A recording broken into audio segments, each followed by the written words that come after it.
Following Christ, the perfect leader. Those who follow human rulers often experience disappointment. However, the effect of Christ's leadership on those who submit to it is quite different. Jesus said, "Come to me, all you who are toiling and loaded down, and I will refresh you.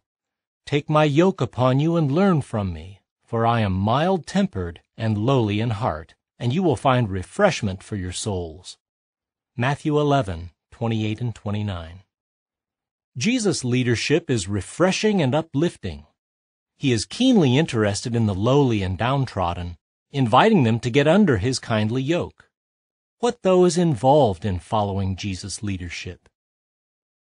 "Christ suffered for you," wrote the Apostle Peter, "leaving you a model for you to follow his steps closely." 1 Peter 2:21. How important is it for us to follow Jesus' footsteps? Imagine you were in a group that had to cross a minefield and only one of your number knew how to make it through safely. Would you not follow his steps closely, perhaps even stepping in his tracks? Similarly, our future security depends upon patterning our life after Jesus' example. Doing so includes listening to and obeying him and cooperating with those who represent him. Hear and obey. Near the end of his Sermon on the Mount, Jesus stated, "Everyone that hears these sayings of mine and does them will be likened to a discreet man who built his house upon the rock mass. And the rain poured down, and the floods came, and the winds blew and lashed against that house, but it did not cave in, for it had been founded upon the rock mass." Matthew 7:24 and 25. Jesus thus referred to a man who listens to and obeys his words as discreet. Do we demonstrate by our heartfelt obedience that we respect and appreciate Christ's example, or are we inclined to choose from among Jesus' commands only those that are easy or convenient to obey? Jesus said, "I always do the things pleasing to God." John 8:29. Let us strive to imitate that example. In the first century, the apostles set a fine example of submitting to Christ's leadership. On one occasion, Peter said to Jesus, "Look, we left all things and have been following you." Mark 10:28. Indeed, the apostles considered Jesus' leadership to be of such high value that they willingly left behind other things in order to follow him. Cooperate with Christ's representatives. Shortly before his death, Jesus mentioned another way in which we can follow his leadership. He said, "He that receives anyone I send receives me also." John 13:20. In fact, Jesus spoke of his anointed representatives as his brothers. After Jesus had been resurrected to the heavens, his brothers were appointed to act in his place, substituting for Christ as ambassadors, inviting others to become reconciled to Jehovah God. 2 Corinthians 5:18-20.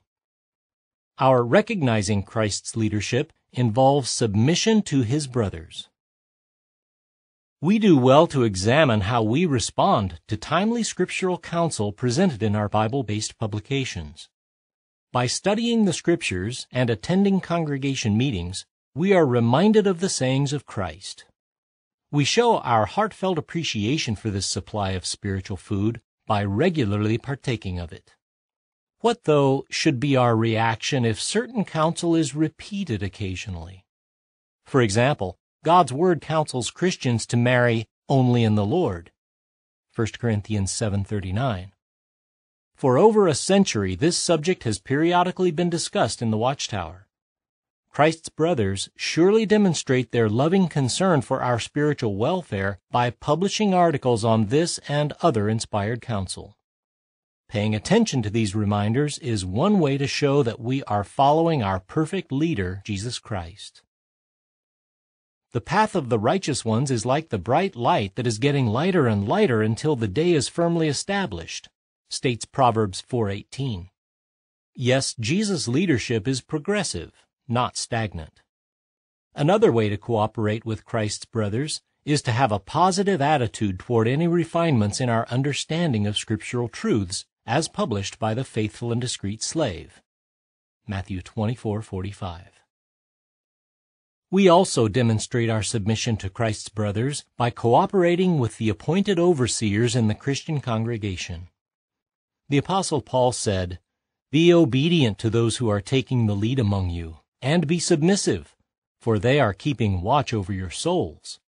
Hebrews 13:17.